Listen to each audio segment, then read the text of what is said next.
What is up, everybody? Welcome to DFS by the Numbers. This is my betting breakdown video for UFC Denver. We have Rose Namajunas going against Tracy Cortez.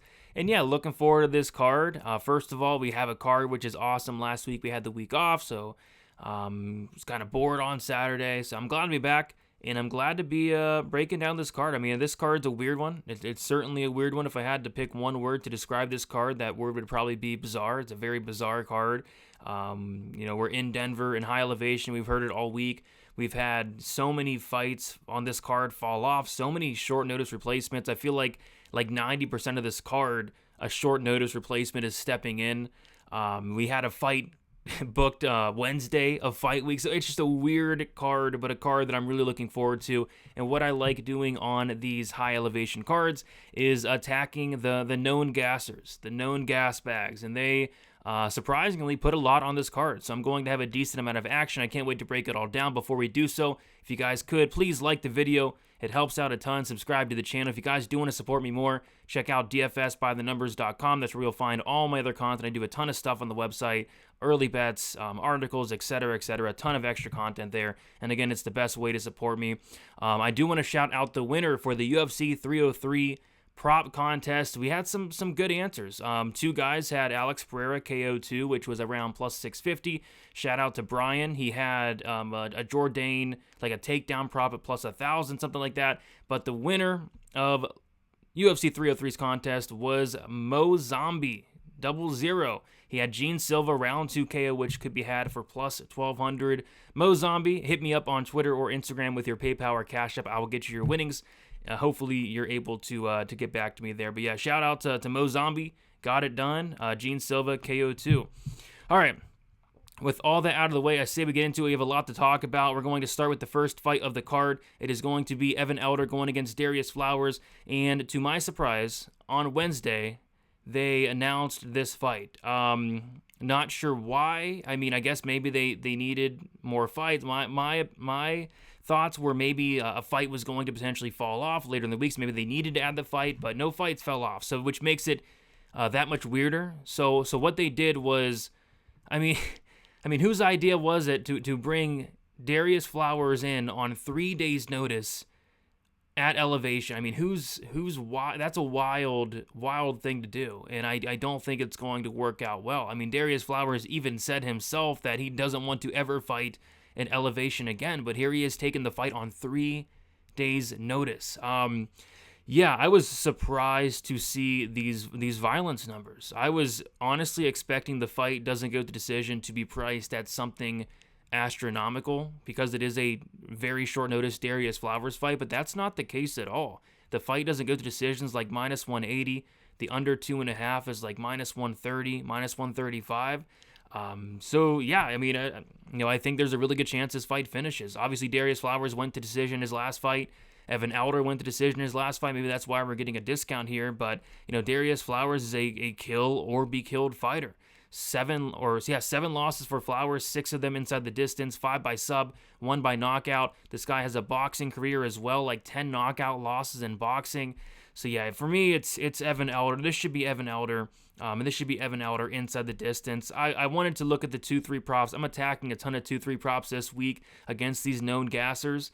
But the 2-3 props for Evan Elder, they're not really they're not great prices. So what I did was I have 2 units on Evan Elder to win inside the distance at plus 100, and then I also have 1.5 units on the under 2.5 rounds at minus 135, looking to kick the night off with a bang. But I think Evan Elder probably gets this done. Could even be in the first round, to be honest, but inside the distance nonetheless. Next we have Montel Jackson going against Damon Blackshear, and this order is completely out of order. Shout out to them for changing the bout order 70 times in the last 2 weeks. But yeah, we'll go with it here. So we got Montel Jackson, Damon Blackshear. Everybody's betting Blackshear. I have not seen one person on Montel Jackson, yet this line has kind of stayed the same throughout the week. That's typically not the best sign in the world, and I would be right there with everybody as well if it wasn't for the short notice of Damon Blackshear at elevation. So that worries me because you go back and watch Damon Blackshear against Yusuf Salau, which was a short notice fight, completely crumbled in the third, had nothing left, got 10-8'd in the third round by Yusuf Salau. Not a great look. Against Mario Batista, took the fight on short notice. Didn't have anything left in the third round, lost the third round. Not a good look. So in this fight, he's taking the fight on short notice. If I don't think he's going to win the third round, I'm not really sure I want to get there. I feel like this fight's very close. It is a dog or pass, but the fact that Blackshear is coming in here on short notice is enough for me to stay away. Full camp Blackshear, under regular circumstances, I have already bet him. But the fact that this is short notice, that's enough for me just to sit back and pass. Because I do think this is a very, very close fight. Into the cardio Blackshear. I'd be lying if I said the cardio Blackshear does not worry me. So it's a pass on this one for me. Next, we got Josh Fremd going against Andre Petroski. And I'm really liking violence here in this fight as well. We got the under 2.5 rounds. I have 2 units on it at minus 130. And then I also have these Josh Fremd round 2, round 3 props, quarter unit on each. Round 2 plus 750, round 3 plus 1100. Petroski gasses out in every single fight. Simple as that. I mean, there hasn't been a fight where he hasn't gassed out, right? And people will say, oh, he has third round finishes. Yes, he does. Against Michael Gilmore and Yazong Hu. 2 of the worst, no offense, 2 of the worst fighters in the UFC ever. But yeah, you see when guys provide resistance against Petroski, any resistance whatsoever, he's getting finished. I mean, in the Tough House, Brian Battle provided some resistance. Brian Battle subbed a gassed out Petroski in the second. Jacob Malkoun knocked out Petroski with his hip. We saw Petroski get knocked out outside the UFC as well. So he's been knocked out, 3 times at this point, submitted in the Tough House, which does not show up on his record, but he's been finished in every single loss. I was going to bet the Fremd money line at plus money last week. That kind of got away. It's now about a pick 'em. And the reason I stayed away is because I do think Petroski's going to have a lot of success early. I think he's going to have no problem taking down Fremd, who does have bad takedown defense. I think it's like 38%. And I think Petroski is maybe live for a first-round submission. But if Petroski does not get that first-round sub, I think he's in big trouble here in elevation. I think, Fremd at the weigh-ins was like way bigger than Petroski as well. I love that. So yeah, for me, I'm looking at this fight. Petroski early, Fremd late. I like the Fremd late props. Give me the under and the Fremd late props in this one. Moving on, we got Luana Santos going against Maria Agapova. Probably the most bizarre fight on the entire card. Luana Santos minus 400. I've seen a lot of people, surprisingly, on Agapova this week. And the line, it really hasn't moved much. And I think a lot of that has to do, this is a narrative-based fight, right? Like, there's a ton of narrative going around about Maria Agapova, a ton of really bad things that you don't really like to hear. So I think that narrative is really heavily baked into this line. Throw the narrative aside, still Santos is going to have a significant advantage on the mat, on the feet. I think you absolutely have to favor Agapova, but both these ladies are going to throw bombs on the feet. It's just once this fight hits the mat, and I think it does, I don't see why it wouldn't. Santos is going to have a big advantage down there. I think Agapova's ground game is a serious liability, and then you bring in all the narrative stuff in there as well, and it's just like, I'm not even sure she should be fighting this weekend. So yeah, this is a spot where obviously you don't want to lay minus 400 on Luana Sant. That just doesn't, it's not the best idea in the world, but I like violence here as well. I think both these fighters really don't have the best gas tank, but I really don't think Agapova has the best gas tank at all. Agapova's been finished 3 times in her career. All 3 of those times have been in the second round. She completely gassed against Shanna Dobson. She looked horrible on the ground against Marina Moroz. The Jillian Robertson fight, we can kind of give her a pass for, but still, she's getting taken down. She's getting finished. She's not looking great on the mat. Her cardio's not looking great. And then, of course, all the narrative stuff as well that I don't want to get into. Because we'd be here all day. We'd be here all day if I talked about all the Maria Agapova problems. Poor girl. But, yeah, for me, I like the under here as well. I like the under 2.5 rounds. I have 2 units on it, minus 125. And then I also did sprinkle the Santos 2-3 props, quarter unit on each. Santos round 2 plus 500. Santos round 3 plus 750. Not the best odds on those, but I think they are very, very live. Very live. Moving on, we have Joshua Van going against Charles Johnson. This is one of those fights where I think that it's going to be like a close but clear type decision. I think it will be a decision here for Joshua Van, which means it is probably going to come into the hands of the crooked, corrupt judges, which is always a concern, especially when you're laying minus 250. I just feel like, this fight could play a little bit closer than this line does indicate, but I absolutely have to pick Joshua Van, and here's why. The key word for me is urgency. One of these guys has urgency, and one of these guys does not. And the guy that has urgency is Joshua Van, whereas Charles Johnson, I've bet on plenty of Charles Johnson fights, and I'm yelling at the TV in most of them to do something. Like, if he was more aggressive, had more urgency, I think Charles Johnson could be like a problem. It's just, there's a lot of times where he's just not doing enough, and you cannot say the same thing about Van. So give me Van. He's younger, more volume, more powerful, more urgent. I think Van wins the decision. But, Charles Johnson's no slouch whatsoever, and maybe he does make it a little close. But, yeah, Van, but I'm not laying minus 250. Fatima Klein going against Jasmine Jasdavicius. Very interesting line movement here. Fatima Klein opened up plus 210. That got smashed. She became the slight favorite, and now she's back to being the slight dog. I'm strictly passing here. It's one of those fights where you can absolutely, in a lot of these fights this week, you can make a case for both sides. With Klein, I think she's the more skilled fighter. I think she's, really good everywhere. I was really impressed with the grappling. Obviously, that's her base. The wrestling's decent, but even like the striking, I'm very impressed with the striking as well. I wasn't expecting to see how good of a striker she is. So, but Jasmine, she's big. Klein's taking this fight on another short notice spot here for Klein. It's just a fight I'm going to pass on. I could see a scenario where Jasmine maybe uses her size, but I don't know. I want nothing to do with this one. If you got in on Klein at plus 210, good on you, but I'm not touching it about a pick 'em here. Moving on, we got Abdulrazak Alassane going against Cody Brundage. Yeah, the only thing that I like here is the under 1.5 rounds. You take a look at these guys. Cody Brundage, 4 wins in the UFC. All 4 of them come in the first round. Abdulrazak Alassane, 12 wins in his career. 11 come in the first round, and 1 came in the early second round. I thought I saw a ghost or something. I thought I saw like a ghost. Jeez. That's not good. Okay. Hopefully nobody's in my house. Anyway. So yeah, I think both these guys are extremely front-loaded. I think this fight goes under 7.5 minutes. I have 1.5 units on it, minus 132. If this fight gets extended, honestly, it probably goes the distance, to be honest. I think if this fight gets extended, both these guys are probably going to be gassed. It's probably going to be an ugly, terrible fight. So yeah, I think with both these guys being so front-loaded, I think somebody gets served here within the first 5 minutes in this one. So give me the under 1.5 rounds. Not going to go crazy on it, because I could see a scenario where, like I said, that exactly happened. Like, these guys gas out and not a ton goes on, but I do think Alassane's going to hit Cody Brundage very, very hard here. And Cody's one of these guys that just always seems to find a way to win. So yeah, under for me. Next, we got Christian Rodriguez going against Julian Erosa. Yeah, this is a spot where it's a small play for me. And the play is Christian Rodriguez by knockout, half a unit, plus 310. I would bet a pillow to knock out Julian Erosa at this point. I would literally bet a pillow to knock him out at plus 310. So Christian Rodriguez by knockout at plus 310 is kind of a no-brainer. I'm not going crazy on it because obviously Christian Rodriguez has not shown much finishing ability at all in the UFC. But if he's going to finish anybody ever, it's going to be Julian Erosa.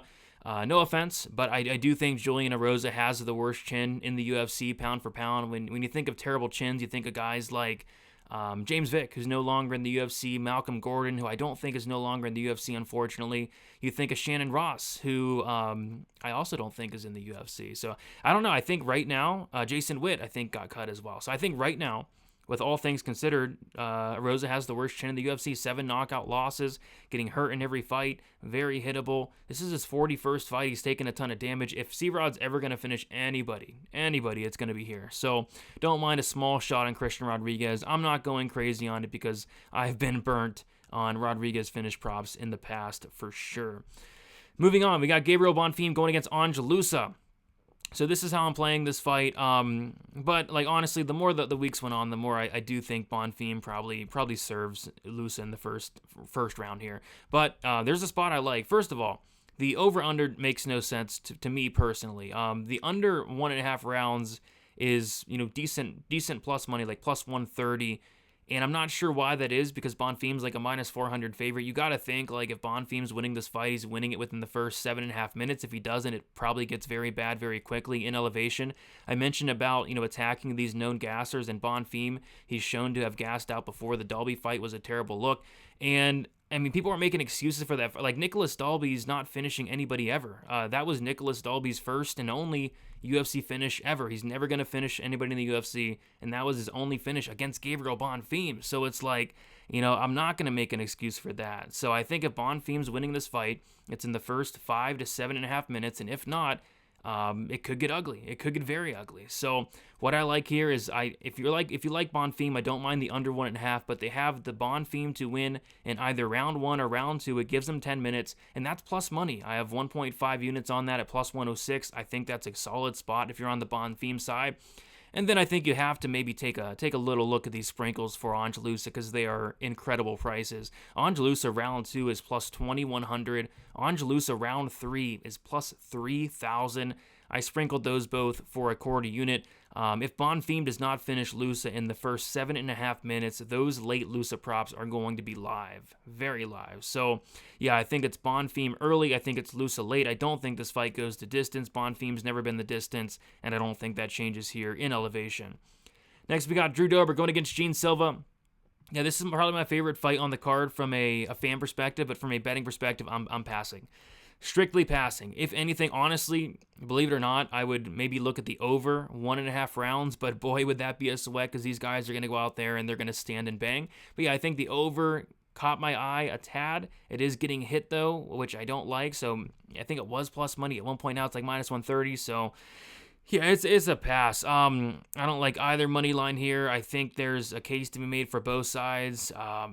I'm just going to sit back and watch as a fan because this fight's going to be awesome. This is a pass for me, but I guess I lean Silva, but that's like my least confident pick by a mile on this card.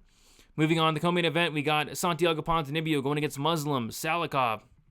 And yeah, this is a weird co-main event. This is probably the worst co-main event all year. I mean, I don't know what they're doing here. I mean, the co-main event obviously should be Dober Silva. But yeah, I think both these guys are washed at this point. I think both these guys are done. I think the durability of both guys is gone. Salikov finished in 4 of his 5 losses. Ponzinibbio knocked out 4 times at this point. So yeah, I think violence is very much in play here. I got in on the under 2.5 rounds at plus 105. I have a unit on that. And then I also like the Ponzi 2-3 props. Ponzi round 2 is plus 650. Ponzi round 3 plus 1,300. Have a quarter unit on each. Muslim Salikov, known gasser. Muslim Salikov has about 5 to 7.5 minutes under regular circumstances. Bring him into elevation. I don't think that's the best idea. He's 40 years old, if not older. I think he's lying. I think this guy's more so like 80 years old at this point.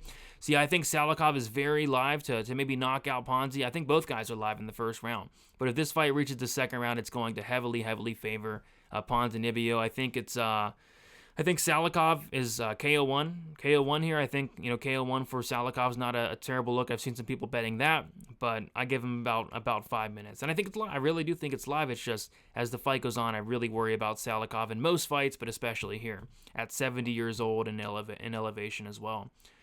All right, so yeah, under and Ponzi 2-3. Like I said, guys, I'm attacking the gassers this week. Next we have Rose Namajunas going against Tracy Cortez. And this is a spot where I really like Rose here. I don't mind her as a parlay piece. On my website, I do a final betting article where I do my main card parlay, my prelim parlay, and a Hail Mary parlay. And Rose Namajunas money line is in 2 of those parlays because I really do like Rose here. And yeah, I was hoping this money line would come down throughout the week. I really did. I was hoping to get Rose at, minus 200 or better, but that's not the case. And it looks like just refreshing, money is continuing to come in on Rose, which sucks. So I did see a lot of people on Cortez, but for me, there's just so many things going against Cortez in this fight. So many things. Let's talk about him. The short notice aspect, I don't like that. She was supposed to be fighting next week at the Apex. And now all of us, which was a 3-round fight, mind you, now all of a sudden she's taking a 5-round fight, her first 5-round fight in the UFC. She's taking a gigantic step up in competition. This is her toughest test by a mile. And she had a tough cut. She had a very tough weight cut. She had to cut her hair off to make weight this morning. Or if you're watching this on Saturday, which everybody's going to be, yesterday, So tough weight cut, 5-round fight, short notice, step up in competition, and the fact that this is I forget what I was going to say. Either way, I think there's a ton of things going against Tracy Cortez here. So I like Rose. I like Rose as a parlay piece this week. It's just like, what do you parlay her with? I think there's some interesting props to parlay Rose with for sure. But what I did was I took a shot at these Rose finish props here, because they're massive numbers. Rose Namajunas inside the distance plus 340, half a unit, and then I sprinkle 3, 4, and 5 quarter unit on each. Round 3 plus 1700, round 4 plus 2200, and then round 3 is plus 3000. After the weigh-ins, I had to, it's kind of a post-weigh-in read. I think Tracy really struggled with this weight cut. She did not look great on the scale. And then on top of that, you just factor in all the other circumstances, the short notice, the elevation, et cetera, et cetera, et cetera. So I think Rose can win this fight by any method. I think it could be decision. Obviously, that's the most likely scenario. I think it could be knockout. We've seen Cortez hurt before by, Justine Quiche, and Rose obviously has the better striking here, and I think Rose can win by sub. Rose is finished about half her wins by sub, and Cortez's only loss ever was by sub. So, yeah, for me, it's Rose Namajunas, and I'm taking a shot at those big, juicy finish props there. All right, there you guys have it. Thank you so much for watching. If you guys could like on your way out, subscribe to the channel if you have not already. And I just want to say thank you all if you guys watched the entire video. I want to say I appreciate you guys. If you guys just skip to the recap, screw you guys. No, I'm just kidding. But it really does help if you watch the whole video. I guess I'll do a quick recap because I don't want to hear any crying, and I can't deal with the crying right now, guys. I have a newborn son. I hear too much crying. So I'll do a quick recap, but hopefully you guys watched the entire thing. And so here we go. So in the first fight of the card, I'm taking the Flowers Elder under 2.5, and then I'm taking Elder inside the distance for 2 units at plus 100. Petroski, Fremd under 2.5, minus 130 for 2 units. Fremd round 2, 3 sprinkles, quarter unit on each, plus 750 round 2, plus 1100 round 3.